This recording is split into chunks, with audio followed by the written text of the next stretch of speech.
Friends, good evening. Welcome back on my YouTube channel Basic with Logics. Friends, as you know, very few days are left for BPSC 67th. आप जानते हैं बहुत कम दिन बच चुके हैं और इस समय हम अपने कंसेप्ट को अगर वन लाइनर कर लेते हैं तो हमें काफ़ी बेनिफिट्स होंगे।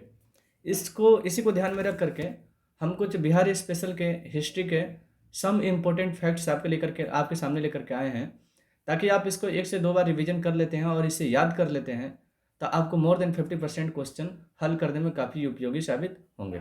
आइए हम बिना समय गवाए इसको आप 2x पर लगा करके बार बार रिवीजन कर सकते हैं। मैं हाईलाइट कर चुका हूँ, मैं चाहता हूँ आप भी इसको पढ़ें। तो एंसेंट हिस्ट्री से हम लेकर के चलते हैं बिहार स्पेशल के। दोस्तों, बार बार क्वेश्चन आते हैं कि जो प्राचीन इतिहास में उसमें जो 16 महाजनपद थे, कौन कौन से 16 महाजनपद बिहार में स्थित हैं? तो मगध, अंग और बज्जी संघ, ये पिछले बार क्वेश्चन आए थे। आप याद कर दीजिए, 3 महाजनपद बिहार में मिलते हैं, मगध, अंग और बज्जी संघ। दोस्तों, मैं थोड़ा फास्ट लेकर के चलूँगा क्योंकि टाइम है नहीं, ताकि हम इसको जल्दी कर पाएँ। सोचूंगा कि 20 मिनट के अंदर पूरे फैक्ट्स को आपके सामने रख लूँ, ताकि आप इसको बार बार रिवीजन कर सकते हैं 2x पर लगा करके। तो 3 महाजनपद बिहार में पाए जाते हैं, मगध, अंग और बज्जी संघ पाए जाते हैं। दूसरा क्वेश्चन आता है, मगध और लिच्छवी 2 गणराज्य बिहार में स्थित हैं, ठीक है, और यही भारत में आधुनिक प्रशासनिक व्यवस्था के नींव रखे थे। दुनिया का पहला गणराज्य कौन था? वैशाली था। दुनिया का पहला गणराज्य कहाँ? वैशाली में स्थित था। बिहार का वर्णन सबसे पहले हमें कहाँ मिलता है? तो 2 महान ग्रंथों में मिलता है, रामायण और महाभारत में मिलता है। दोस्तों, कहा जाता है कि मर्यादा पुरुषोत्तम जो राम थे वो बक्सर के निकट या बक्सर में स्थित विश्वामित्र का आश्रम है, यहीं पर उन्होंने शिक्षा दीक्षा ग्रहण की थी। 24वें तीर्थंकर कौन थे? महावीर थे, जो कि जैन धर्म के वास्तविक संस्थापक माने जाते हैं। बौद्ध धर्म के वास्तविक संस्थापक गौतम बुद्ध को माना जाता है। किसे? गौतम बुद्ध को माना जाता है। तो ये हुआ मेरा एक इंट्रोडक्शन फैक्ट्स है। अब आइए हम जानते हैं कुछ इंपॉर्टेंट फैक्ट यहाँ से भी आते हैं कि जो वेद उपनिषद में कौन कौन से आदर्श लिए गए हैं। कहीं ना कहीं एक आध क्वेश्चन यहाँ से आते हैं। दोस्तों, ओम भूर्भुवः स्वः कहाँ से लिया गया है? तो ओम भूर्भुवः स्वः ऋग्वेद से लिए गए हैं। सत्यमेव जयते कहाँ से लिए गए हैं? मुंडकोपनिषद से लिया गया है। वसुधैव कुटुंबकम की रचना कहाँ मिलती है? महोपनिषद में मिलते हैं। हम ये भी जानते हैं कि यहाँ से एक क्वेश्चन जरूर आते हैं, ताकि ये स्लोगन कहाँ से मिला है? अतिथि देवो भव की रचना कहाँ मिलती है? जो हम कहते हैं ना कि भारत अतिथि देवो भव, अतिथियों का बहुत स्वागत करता है, इसको हमें तैत्तिरीय उपनिषद में देखने के लिए मिलते हैं। मातृदेव भव की रचना कहाँ मिलती है? तैत्तिरीय उपनिषद में देखते हैं। सर्वे भवन्तु सुखिनः की रचना कहाँ मिलती है? बृहदारण्यक उपनिषद में मिलता है। तमसो मां ज्योतिर्गमय की रचना कहाँ? बृहदारण्यक उपनिषद में मिलता है। एक क्वेश्चन और भी आता है कि जो हमारे प्राचीन रिवर्स नेम थे, उनको आधुनिक समय में हम क्या कहते हैं? जो सतलज ये आधुनिक नाम है, इसकी प्राचीन नाम क्या थी? सतुद्री थी। व्यास को हम विपाशा कहते थे। रावी का प्राचीन नाम परुष्णी है। झेलम का प्राचीन नाम वितस्ता है। चेनाब का प्राचीन नाम अश्किनी है। गंडक का प्राचीन नाम सदानेरा है। सिंध का प्राचीन नाम सिंधु है। घग्गर का प्राचीन नाम दृष्टधति है। और क्वेश्चन आते हैं कि आर्यों द्वारा जो कुछ क्षेत्रों का नामकरण किया गया था, वो किन किन क्षेत्रों? तो मुख्य रूप से 4 क्षेत्रों का ये नामकरण मिलता है, ब्रह्मावर्त, ब्रह्मर्षि देश, मध्य देश और आर्यावर्त। कितने नामकरण? 4 मिलते हैं, ब्रह्मावर्त, ब्रह्मर्षि देश, मध्य देश और आर्यावर्त। ब्रह्मावर्त हरियाणा और पंजाब के क्षेत्र को ब्रह्मावर्त कहते थे। ब्रह्मर्षि देश गंगा यमुना के दोआब क्षेत्र को ब्रह्मर्षि देश कहा जाता था। और मध्य देश हिमालय तथा विंध्य के क्षेत्र जो होते थे उन्हें मध्य देश कहते थे। आर्यावर्त बिहार और बंगाल के मध्य का जो क्षेत्र होता था उन्हें आर्यावर्त कहते थे, क्यों कहा जाता है कि आर्य जब भारत में आए तो प्रमुख रूप से जो अपनी बस्ती बनाए वो इन्हीं आर्यावर्त क्षेत्र में, बिहार और बंगाल के फर्टिलाइज लैंड में अपनी कुटिया स्थापित किए। तीसरा इंपॉर्टेंट फैक्ट्स जो आते हैं वो 16 महाजनपद को लेकर के आते हैं कि कौन कौन से 16 महाजनपद थे। पूरब में, उत्तर में, दक्षिण में और पश्चिम में सुदूरवर्ती क्षेत्रों का नाम आता है, या पूछता है किसी भी जनपद का राजधानी का नाम, कैपिटल का नाम और उनकी अवस्थिति कहाँ है। तो अंग की राजधानी कहाँ है दोस्तों? चंपा है। यह भागलपुर मुंगेर में स्थित है। ये इंपॉर्टेंट है, ये कई बार बिहार स्पेशल में क्वेश्चन आ चुके हैं। जो मगध की राजधानी राजगिरी और गिरिब्रज थी, ये पटना और गया प्रमंडल के क्षेत्र में पाया जाता है। बज्र संघ की राजधानी वैशाली में स्थित है। यह 8 कबीलाई गणराज्यों का संघ था, जो कि उस समय का सबसे बड़ा कबीलाई संघ था। ये गंगा नदी के उत्तरी क्षेत्र अर्थात बिहार के उत्तर भाग में इनकी अवस्थिति पाई जाती है। ये तीनों 16 महाजनपद बिहार में पाए जाते हैं, इनको तो आप जरूर याद कर लीजिएगा।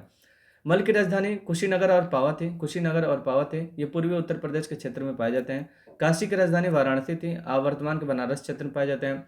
कौशल की राजधानी श्रावस्ती थी, जो फैजाबाद, गोंडा और बहराइच के क्षेत्र में पाए जाते हैं। वर्ष की राजधानी कौशाम्बी थी, जो इलाहाबाद और मिर्जापुर के क्षेत्र में पाए जाते हैं। चेदी की राजधानी शक्तिमती कही जाती है, जो बुंदेलखंड के क्षेत्र में इनकी अवस्थिति है। कुरु की राजधानी इंद्रप्रस्थ है, जो उस समय की बहुत ही पावरफुल राजधानी होती थी, और यह हरियाणा और दिल्ली के क्षेत्र में पाया जाता है। पंचाल की राजधानी अहिच्छत्र थी, जो पश्चिमी उत्तर प्रदेश के क्षेत्र में इनके विस्तार देखने को मिलते हैं।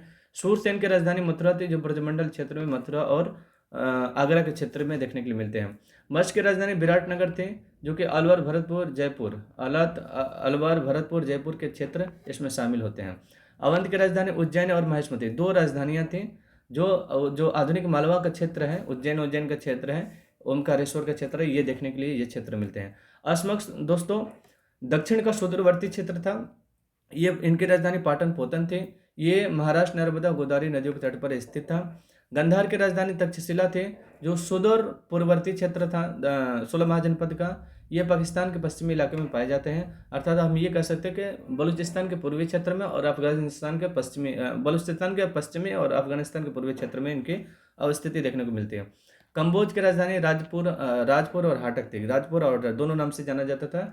इन्हें आधुनिक पाकिस्तान में देखने के लिए मिलती है। जो हम नेक्स्ट इंपॉर्टेंट फैक्ट्स देख रहे हैं वो बुद्धकालीन गणराज्य, जब बुद्ध का पीरियड था उस समय कौन कौन से गणराज्य अवस्थित थे और उनके शासन कौन थे। कपिल वस्तु शाक्य गणराज्य था, कपिल वस्तु में शाक्य गणराज्य था। सुमसुमार पर्वत भग गणराज्य स्थित था, केशपुत्र में कलाम का गणराज्य स्थित था, it is not important. Ramgram में कोलिय गणराज्य अवस्थित है, मल, this is it is a very important. Kushinagar में मल्ल गणराज्य अवस्थित था, पवा में मल्ल गणराज्य अवस्थित था। पिपली मानन में मौर्य गणराज्य स्थित है। अलक्कम बहुत जरूरी नहीं है, कहीं आता नहीं क्वेश्चन, अभी तक तो मैं कहीं नहीं देखा। वैशाली ये जरूर आप कर लीजिएगा, वैशाली लक्ष्मी की गणराज्य थे। मिथिला में विदेह गणराज्य स्थित था। दोस्तों नेक्स्ट आता है जो कुछ घटना बौद्ध से संबंधित और उनके प्रतीक चिन्ह आते हैं। जब बुद्ध माता गर्भ में थे उनके प्रतीक चिन्ह क्या थे? हाथी थे। बुद्ध के जन्म का प्रतीक चिन्ह क्या था? कमल था। गृह त्याग का प्रतीक चिन्ह क्या था? घोड़ा था। ज्ञान प्राप्ति के प्रतीक चिन्ह क्या थे? बोधि वृक्ष थे। और जब उन्होंने प्रथम उपदेश कहाँ दिए थे? आप सब लोग कमेंट में बताइएगा। प्रथम उपदेश उन्होंने सारनाथ में दिए थे, उसे धर्म चक्र परिवर्तन, धर्म चक्र के नाम से जाना जाता है।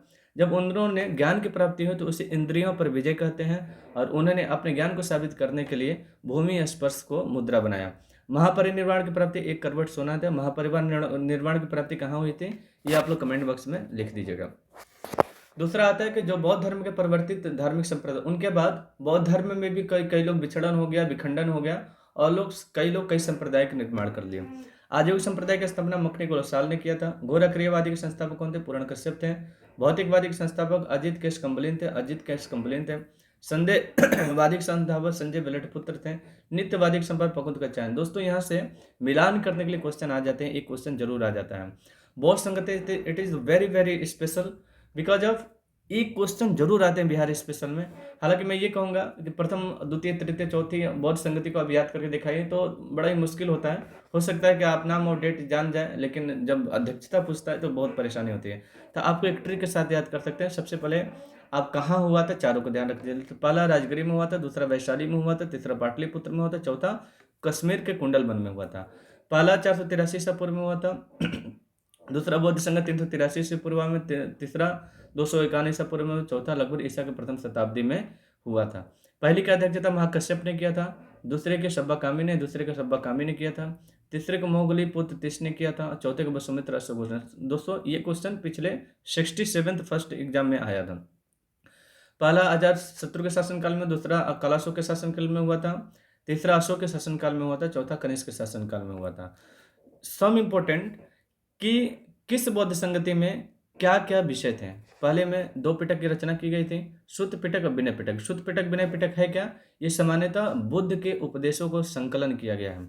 दूसरे बौद्ध संगत में क्या हुआ थी? ये 2 भागों में बट गया था, अस्थविर और महासंगिका।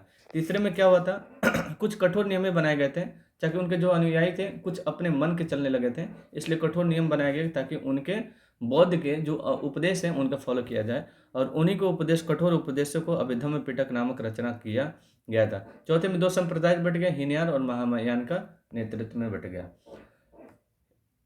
हीनयान महायान क्या था? आप कुछ ट्रिक लगा करके याद कर सकते हैं। जैसे महायान के मतलब क्या आज के मॉडर्न मानसिकता, हीनयान मतलब जो पीछे की मानसिकता है कि नहीं नहीं हम परंपरावादी विचार रखते हैं और उसी को हम ढोएंगे। तो जो महायान थे, अब धीरे धीरे इनमें भोग विलास दान दक्षिणा की प्रवृत्ति बढ़ने लगी थी, मंदिर मठ उठ का निर्माण होने लगे थे। इस कारण से इनकी थोड़ा सा ये आधुनिक हो चुके थे, ये परंपरावादी तरीके से जीवन को निर्वाह करते थे। ये मानव जाति के कल्याण पर ध्यान देते थे और ये जो हीनयान है वो व्यक्तिवादी धर्म का उपासना करते थे। बुद्ध की एकता पर विश्वास करते थे। बुद्ध एक देवता, इनका मानना था बुद्ध क्या था, एक देवता था और एक देवता थे। और हीनयान का क्या मानना था, बुद्ध कहते एक पवित्र विचारों को महान व्यक्ति थे जिनके विचार को हमें फॉलो करके महान व्यक्ति बनना चाहिए। बोधिसत्व के अवधारणा को ये परम आदर्श मानते हैं। ये अरहत पद की प्राप्ति मतलब तपस्या को ये श्रेष्ठ मानते हैं। मूर्ति पूजा के ये प्रबल पक्षधर थे, ये प्रबल विरोधी थे। जो महायान थे ये भिक्षुओं को मंदिर बनाए, ये अनेक भिक्षुओं को मंदिर बनाए और मंदिरों के माध्यम से अपना दान पुण्य लेते थे। ये मंदिर के निर्माण का विरोध किया। ये धार्मिक भाषा इनकी संस्कृति, क्योंकि उस समय के जो राष्ट्रीय भाषा थे वो संस्कृत थी, ज़्यादातर क्षेत्र में बोले जाते थे। इनकी पाली भाषा, क्योंकि जो आम जन की भाषा थी वो पाली भाषा था। तो हीनयान की भाषा क्या था, पाली भाषा में उन्होंने अपना उपदेश दिया। महायान जो थे उनकी भाषा संस्कृत थी। ये विश्वास पर आधारित संप्रदाय था, बल्कि ये तर्क पर आधारित संप्रदाय था। हीनयान तर्क पर आधारित संप्रदाय था। सर्वाधिक महत्व गृहस्थ जीवन को इन्होंने दिया, इन्होंने सर्वाधिक महत्व संन्यास जीवन को दिया। हीनयान ने सर्वाधिक महत्व किसको दिया, संन्यास जीवन को दिया। महायान थे, इन्होंने अपना अंतिम लक्ष्य जो था स्वर्ग प्राप्ति रखा, ठीक है। और हीनयान ने अपने अंतिम लक्ष्य को मोक्ष का प्राप्ति बताया। जो महायान थे वो विश्व के कई देशों में फैले, ठीक है, काफ़ी मॉडर्न हो चुके थे। और ये थोड़ा सा संकीर्ण विचारधारा था, इस रूढ़िवादी विचारधारा था, इस कारण से ये सीमित क्षेत्रों में ही स्थित है। जहाँ तक महायान था ये जापान, कोरिया, चीन, मंगोलिया, तिब्बत आदि क्षेत्रों में विस्तार हुआ। इनका जावा, श्रीलंका, म्यांमार में, हीनयान का जावा, श्रीलंका, म्यांमार में हुआ था। दोस्तों कई बार एक क्वेश्चन आएंगे कि लिंग पूजा का प्रमाण सबसे पहले कहाँ मिलता है। लिंग पूजा का प्रमाण सबसे पहले मत्स्य पुराण में देखने को मिलता है। आइए कुछ हम तुलना कर लेते हैं बौद्ध धर्म और जैन धर्म के बारे में। बौद्ध के उपदेश किससे, पाली भाषा में थे। जैन धर्म का उपदेश क्या था, भाषा इनकी प्रकृत थी। ये विदेशों में इनका प्रसार अधिक हुआ, इनका विचार जैन धर्म का विस्तार बहुत कम हुआ ही नहीं। इनके संघ एवं भिक्षुओं पर यह आधारित थे। इनके अनुयायी इनके फॉलोअर होते हैं। ये आत्मा का अस्तित्व को नकारते हैं। बौद्ध धर्म आत्मा का अस्तित्व को नकार देते हैं, ईश्वर आत्मा दोनों को नहीं मानते हैं। और जो जैन धर्म था ये ईश्वर को तो नहीं मानते लेकिन आत्मा को शाश्वत मानते हैं। और इनका मानना है कि पुनर्जन्म ये आत्मा के आधार पर ही होता है। ये अधिक सुख भोगने के विरोधी थे। सुख और अधिक दुख, अर्थात ये अधिक सुख और ना ही कम दुख भोगने के, बल्कि इनका मानना था मध्य मार्ग का अनुसरण हर व्यक्ति को करना चाहिए जिससे कष्ट नहीं होंगे। ये कठोर व्रत पालन और उदासीन शारीरिक जीवन व्यतीत करने में विश्वास करते थे। बौद्ध धर्म थे ये मोक्ष के माध्यम से अपने मार्ग को अपनाया था। ये जैन धर्म जो थे ये सिद्धावस्था को, शरीर को त्याग करने की विधि अपनाए हुए थे। बौद्ध धर्म में नग्न मूर्तियों की पूजा नहीं की जाती है, इनमें नग्न मूर्तियों की पूजा की जाती है। ये अहिंसा के नियम का पालन करते हैं, अहिंसा के नियम का पालन करते हैं। ये अहिंसक बहुत ही अत्यधिक कठोर है, इसी कारण से इनके जो फॉलोअर्स हैं थोड़े कम हुए। ये अष्टांगिक मार्ग को, गृहस्थ का निर्माण भी, इनका ये मानना था कि गृहस्थी लोग भी अपना सकते हैं अष्टांगिक मार्ग को फॉलो करके। इनका ये मानना था गृहस्थ के लिए थोड़ा ये मार्ग बहुत ही कठिन है। दोस्तों आज थोड़ा सा मगध साम्राज्य के बारे में कुछ इंपॉर्टेंट फैक्ट पढ़ते हैं, क्योंकि ये ऐसा सेक्शन है कि जहाँ से क्वेश्चन एक या दो क्वेश्चन जरूर आते हैं। तो मगध राज्य के प्रारंभिक इतिहास का सर्वप्रथम उल्लेख कहाँ मिलता है, महाभारत में मिलता है, ठीक है, महाभारत में मिलता है। और महाभारत कहता है कि मगध की स्थापना जरासंध ने किया था। मगध की स्थापना किसने किया था, जरासंध ने किया था। और जरासंध का युद्ध किसके से हुआ था, भीम के साथ हुआ था, द्वंद्व युद्ध हुआ था और इसमें जरासंध पराजित हो गया था। और ये कहाँ हुआ था, गंगा के उत्तर में विदेह राज्य और दक्षिण के मगध राज्य का उल्लेख कहाँ मिलता है, महाभारत में ही मिलता है। लेकिन ये थोड़ा सा प्रमाणित कम है, इसकी मान्यता थोड़ी सी कम है।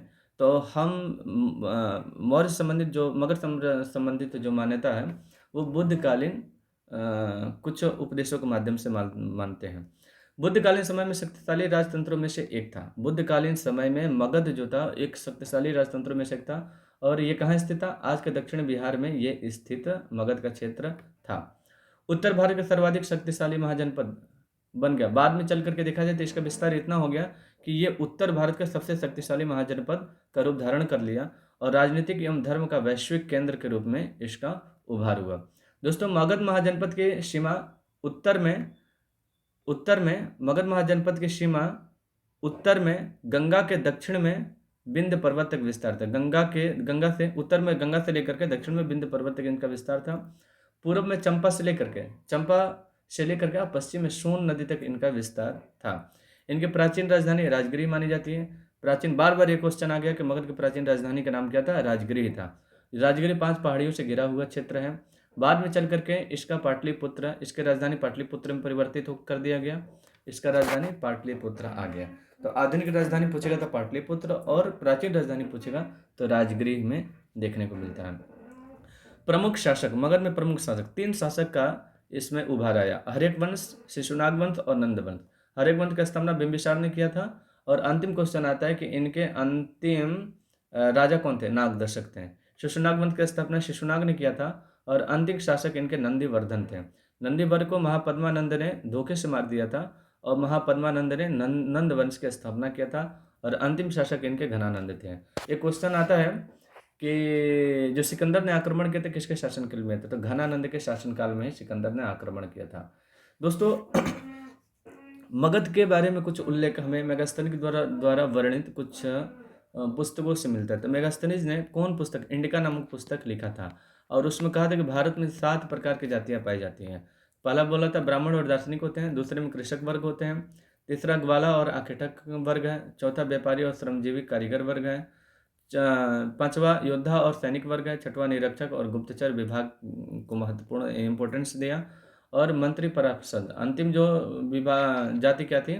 मंत्री एवं परामर्शदाता सभासद होती थी। बिंदुसार की उपाधि, बिंदुसार को अनेक ग्रंथों में अलग अलग नामों से संबोधित किया गया है। यूनानी लेखों में इन्हें अमित्र चोटस, यूनानी के लेखों में इन्हें अमित्र चेटस कहा गया है। संस्कृत ग्रंथ में इन्हें अमित्र घात कहा गया है। वायु पुराण में इन्हें मद्रसार कहा गया है। जैन ग्रंथ में इन्हें सिंहसेन कहा गया। किसे?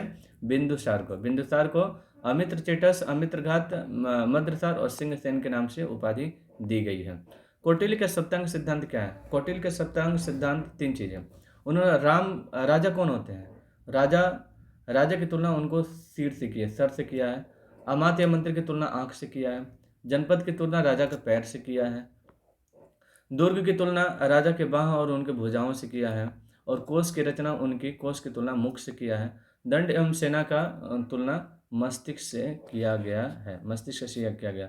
मित्र कौन है? राजा का मित्र उनका कान होता है, मतलब उनका शरीर ही पूरे राजत्व के सिद्धांत को परिभाषित किया है। अच्छा, अशोक ने बौद्ध धर्म के प्रचार प्रसार के लिए किन किन लोगों को कहाँ कहाँ भेजा, इसके बारे में कुछ इंपॉर्टेंट्स है। मज्जंतिक उनके अनुयायी थे, ये कश्मीर और गंधार इनको भेजे थे। मध्यम को हिमालय भेजा था। सोन और उत्तर क्षेत्र में स्वर्ण भूमि में सोन और उत्तरा को भेजा था। रक्षित को उत्तरी किनारा क्षेत्र में भेजा था। धर्म रक्षित को पश्चिमी भारत में भेजा था। महारक्षित को यमन राष्ट्र में भेजा था। महाधर्म रक्षित को महाराष्ट्र में भेजा था। महादेव को मैसूर में भेजा था। महेंद्र एवं संघमित्रा को श्रीलंका में भेजा था। दोस्तों, अशोक के कुछ स्तंभ लेख पाए गए हैं, 14 बृहद स्तंभ लेख पाए गए हैं जिनमें उनके कुछ कार्यों का वर्णन मिलता है। तो प्रथम स्तंभ लेख में पशु बलि की निंदा की गई है। दूसरे में समाज कल्याण हेतु अशोक कार्यों पर ध्यान देने की घोषणा करता है। तीसरे स्तंभ लेख में वे ब्राह्मण मित्रों और श्रवणों से उदारपूर्ण व्यवहार करने के लिए कामना करते हैं। चौथे में वो भेरी घोष अर्थात युद्ध की जगह पर वो धम घोष की नीति को अपनाते हैं और पशु हत्या को रोकने की बातें करते हैं। पांचवें स्तंभ लेख में वो अपने शासनकाल के 13वें वर्ष में धम्म महामात्र नामक अधिकारी की नियुक्ति करते हैं जिसमें राज्य में शांति स्थापित हो सके। छठवें स्तंभ लेख में आत्मनियंत्रण की चर्चा मिलती है, आत्मनियंत्रण की शिक्षा वो देते हैं। सातवें स्तंभ लेख में सहिष्णुता के भाव रखने की कामना करते हैं, सभी संप्रदायों में सहिष्णुता के भाव रखने के बल देते हैं। आठवें स्तंभ लेख में वो बोध गया की यात्रा करते हैं। नवें स्तंभ लेख में वो दासों और नौकरों के प्रति दया भाव रखने की कामना करते हैं, बातें करते हैं। दसम स्तंभ लेख में वो धम्म कीर्ति की श्रेष्ठता पर बल देते हैं। 11वें स्तंभ लेख में चर्चा धम्म की व्याख्या मिलती है। धम्म की व्याख्या कई बार क्वेश्चन आ चुके हैं कि कहाँ मिलता है, तो 11वें स्तंभ लेख में मिलते हैं। 12वें स्तंभ लेख में विभिन्न संप्रदायों के बीच समन्वयक और महिला महामातृक नियुक्ति। दोस्तों, महिला महामातृक नियुक्ति कई बार क्वेश्चन आ चुके हैं, इसको तो आप रट डालिएगा कि 12वें स्तंभ लेख में किन किन की चर्चा मिलती है। विभिन्न संप्रदायों के बीच में समन्वय स्थापित करने की बात करते हैं और महिला महामातृ की नियुक्ति की चर्चा कहाँ मिलती है? 12वें स्तंभ लेख में होते हैं। 13वें स्तंभ लेख में कलिंग युद्ध का वर्णन किसमें? 13वें स्तंभ लेख में मिलता है। अशोक का हृदय परिवर्तन की चर्चा 13वें स्तंभ लेख में मिलता है। 14वें स्तंभ लेख में स्वतंत्र धार्मिक जीवन व्यतीत करने के प्रेरित करते हैं जनता को और कहते हैं सबके तरह पितृवत प्रेम भाव सबको अपना लेनी चाहिए। छोटे दोस्तों, कुछ स्तंभलेख भी पाए गए हैं कहाँ? टोपरा का स्तंभलेख उत्तर प्रदेश में पाए गए हैं, मेरठ भी उत्तर प्रदेश में पाए गए हैं, प्रयाग का स्तंभलेख उत्तर प्रदेश में स्थित है, लौरिया अरेराज का स्तंभलेख बिहार के चंपारण में स्थित है, लौरिया नंदगढ़ का अभिलेख बिहार के चंपारण में स्थित है, रामपुरवा का अभिलेख कहाँ? बिहार में ही स्थित है। दोस्तों, मौर्य शासनकाल में कुछ राजधानियां थी। कितने भागों में बटा हुआ था? तो इनके राजधानी जो प्रांत थे वो 5 भागों में बटे हुए थे: प्राच्य, उत्तरापद, दक्षिणापद, अवंती, राष्ट्र और कलिंग। प्राच्य की राजधानी कहाँ? पाटलिपुत्र थी और यह बिहार में ही स्थित है। उत्तरापद की राजधानी तक्षशिला थी और यह पाकिस्तान में ही स्थित है। दक्षिणापद की राजधानी स्वर्णगिरी है जो कि आंध्र प्रदेश में ही स्थित है। अवंत की राजधानी कहाँ? उज्जैनी थी जो कि मध्य प्रदेश में ही स्थित है। कलिंग की राजधानी तोसली है जो कि उड़ीसा में स्थित है। दोस्तों, आता है कि मौर्य काल में जो नगरीय प्रशासन थे उसमें कुछ समितियां बनाई गई थी। हालांकि ये बहुत इंपॉर्टेंट नहीं, इसको हम छोड़ देते हैं। क्वेश्चन आता है मौर्यकालीन मंत्री परिषद। प्रधानमंत्री किसे मंत्री को कहा जाता था? पुरोहित। धर्म दान विभाग हेड कौन होता था? पुरोहित होता था।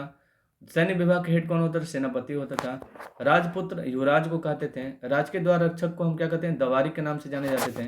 अंतःपुर के अध्यक्ष को हम अंतर्वेशी कहते हैं। राजस्व के संग्रहकर्ता को हम समाहर्ता कहते हैं। राजकीय कोष के अध्यक्ष को हम सन्निधाता कहते हैं। कारागार के अध्यक्ष को हम प्रशासक कहते हैं।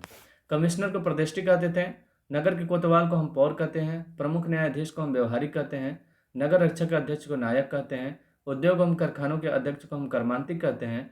सेना और सामान को एकत्रित करने वाले को दंडपाल कहते हैं। दुर्ग रक्षक को दुर्गपाल कहते हैं। सीमावर्ती दुर्ग को रक्षा करने वाले को अंधपाल। दोस्तों, ये रट लीजिएगा, ये बहुत इंपॉर्टेंट है। मौर्यकाल में कुछ विभाग थे, इनके भी नाम हमेशा पूछ देता है। अच्छ पाटलाध्यक्ष किसे? लेखा विभाग को अच्छ पाटलाध्यक्ष कहते हैं। कृषि विभाग के प्रधान को हम सीताध्यक्ष कहते थे। खनिज विभाग के प्रधान को अंकाराध्यक्ष कहते हैं। कुछ इंपॉर्टेंट्स है, उसी को ही रट लीजिए। जैसे टकसाल हमेशा आता है लक्षणाध्यक्ष, टकसाल को हम लक्षणाध्यक्ष कहते हैं। ये आता है सीमा प्रदेश की देखभाल करने वाले को हम अंतपाल कहते हैं। सीमा बल के अध्यक्षता करने वाले को अंतपाल कहते हैं। अच्छा, आइए हम कुछ चंद्रगुप्त के द्वितीय नवरत्नों के बारे में देख लेते हैं। द्वितीय नवरत्नों के बारे में दोस्तों थोड़ा सी ज़्यादा है और टाइम भी ज़्यादा हो रहे हैं, तो मुझे लगता है कि यहाँ पर हम छोड़ देते हैं, या आइए कुछ इंपॉर्टेंट से ही है हम कर देते हैं। देखिए, क्वेश्चन एक और भी आता है कि चंद्रगुप्त द्वितीय के नवरत्नों में से कौन था? तो आप जानते हैं कि धन्वंतरी थे, छपड़क थे, अमर सिंह थे, शंकु थे, बेताल भट्ट थे, गढ़खरपर थे। ये सब अपने आप में एक महाहस्ती थे। कालिदास थे, बारामिहिर थे और बरूरुचि थे। आइए इनके बारे में थोड़ा जान लेते हैं कि ये कौन कौन थे, है ना। धन्वंतरी एक प्रसिद्ध वैद्य था और 9 इनके रचयिता 9 ग्रंथ पाए जाते हैं और आयुर्वेद एवं चिकित्सा शास्त्र के विख्यात विद्वान था। इसने सुश्रुत संहिता का निर्माण किया था और सुश्रुत संहिता के रचयिता कौन थे? सुश्रुत थे। सुश्रुत के गुरु कौन थे? गुरु धन्वंतरी थे। छपड़क एक सन्यासी था। ये भिक्षाटन ही उपलब्ध बताया जाता है। अमर सिंह अमरकोश की रचना किए थे और विश्व का पहला समानांतर कोश की रचना किसने किया था? अमर सिंह ने ही किया था। शंकु, इनका एक ही काव्य ग्रंथ है। भुवनाभ्युदय की रचना किसने? शंकु ने किया था। बेताल भट्ट, बेताल पंचाविंशति के रचयिता किसने? बेताल भट्ट ने किया था। घटखरपर, ये संस्कृत के ज्ञाता थे। घटखरपर संस्कृत ज्ञाता थे जो यमक और अनुप्रास के विशेष ज्ञाता थे और इनकी रचना घटखरपर काव्यम। घटखरपर काव्य में इनका दूसरा ग्रंथ कौन है? नीतिसार। नीतिसार की रचना घटखरपर ने। कालिदास, अभिज्ञान शाकुंतलम की रचना कालिदास ने किया था और इनकी सर्वोत्कृष्ट रचना मानी जाती है। बारामिहिर प्रसिद्ध गणितज्ञ थे और खगोल शास्त्री थे। सूर्य सिद्धांत, बृहद जातक, बृहद संहिता, पंच सिद्धांतिका, विवाह पटल, लघु जातक और योग यात्रा की रचना किसने? बारामिहिर ने किया था। वररुचि, पत्र कौमुदी, सुदुक्ति, कर्णामृत, सुभाषितावली की रचना किसने? वररुचि ने किया था। दोस्तों, सम्राट अकबर के नवरत्न शिवाजी के अष्टप्रधान के नाम से विशेष कमेंट रखने में की चर्चा मिलती है। सम्राट अकबर के नवरत्न और शिवाजी के अष्टप्रधान, मतलब अकबर के शासनकाल में नवरत्न होते थे, एक प्रकार के कैबिनेट होते थे, और शिवाजी के शासनकाल में अष्टप्रधान एक प्रकार की कैबिनेट होती थी। ठीक है। और किचन कैबिनेट अथवा वर्तमान के किचन कैबिनेट और कैबिनेट सरकार के अंदर जो होता है, ठीक उन्हीं के रूप में नवरत्न और अष्टप्रधान को देखने को मिलती है। आइए कुछ प्राचीन काल में कुछ पुस्तक की रचना की गई थी अंतिम रूप से, फिर हम वीडियो को समाप्त करेंगे। अभिज्ञान शाकुंतलम की रचना कालिदास ने किया है। इसमें दुष्यंत और शकुंतला की रचना मिलता है। मालविका अग्निमित्रम की रचना कालिदास करते हैं। यह अग्निमित्र और मालविका की प्रेम कथा की रचना मिलती है। विक्रमोर्वशीयम की रचना कालिदास करते हैं। इसमें पुरूरवा और उर्वशी के प्रेम कथा का रचना मिलता है। स्वप्न वासवदत्ता की रचना किसने? भास ने किया है। इसमें उदयन और वासवदत्ता की प्रेम कथा की गुणगान मिलता है। मुद्रा राक्षस की रचना विशाखा दत्त ने किया है। इसमें चंद्रगुप्त मौर्य से संबंधित इसमें कुछ रचनाएं मिलती हैं। देवी चंद्रगुप्तम की रचना से विशाखा दत्त ने किया है, जिसमें चंद्रगुप्त और धूर्तस्वामी के विवाह का वर्णन मिलता है। मृच्छकटिकम की रचना शूद्रक ने कहता है। मृच्छकटिकम का शूद्रक ने जैसा, इसमें ब्राह्मण चारुदत्त और गणिका वसंत सेना की कहानी मिलती है। दोस्तों अंतिम क्वेश्चन है, तो सुदर्शन झील का जो गुजरात के गिरनार में स्थित है, किसका कौन निर्माण करवाते हैं? इसका निर्माण चंद्रगुप्त मौर्य के समय में सौराष्ट्र के प्रांतपति था पुष्यमित्र वैश्य ने करवाया था। क्यों कराया था? इसका उद्देश्य था पश्चिम के क्षेत्र में सिंचाई का विस्तार करना था। अशोक के शासनकाल में यवन तुषास्म ने भी इस झील पर कुछ बांध का निर्माण करवाया था। शक के शासनकाल में जो रुद्रा दमन है, इन्होंने पहली बार ये बांध टूट जाती है और उन्होंने इसका पुनर्निर्माण का काम करवाया था। दोस्तों प्राचीन काल के जो बिहार से रिलेटेड फैक्ट्स हैं वो मैंने आपको करवा दिए। उम्मीद करता हूँ कि आपको पसंद आएगा, तो आप इसके लाइक कीजिएगा, सब्सक्राइब कीजिएगा और ज़्यादा से ज़्यादा अपने भाइयों तक शेयर कीजिएगा, ताकि मेरा चैनल भी इम्प्रूव हो और आपके लिए हम थोड़ा मोटिवेट होएं और ऐसे ही आपको नए नए वीडियो लेते हैं। आप थोड़ा सा समय वेट कीजिए, मैं आपको मेडिवल और मॉडर्न हिस्ट्री पे भी लेकर के आऊँगा। दोस्तों थैंक यू सो मच, बहुत बहुत धन्यवाद आप सभी को वीडियो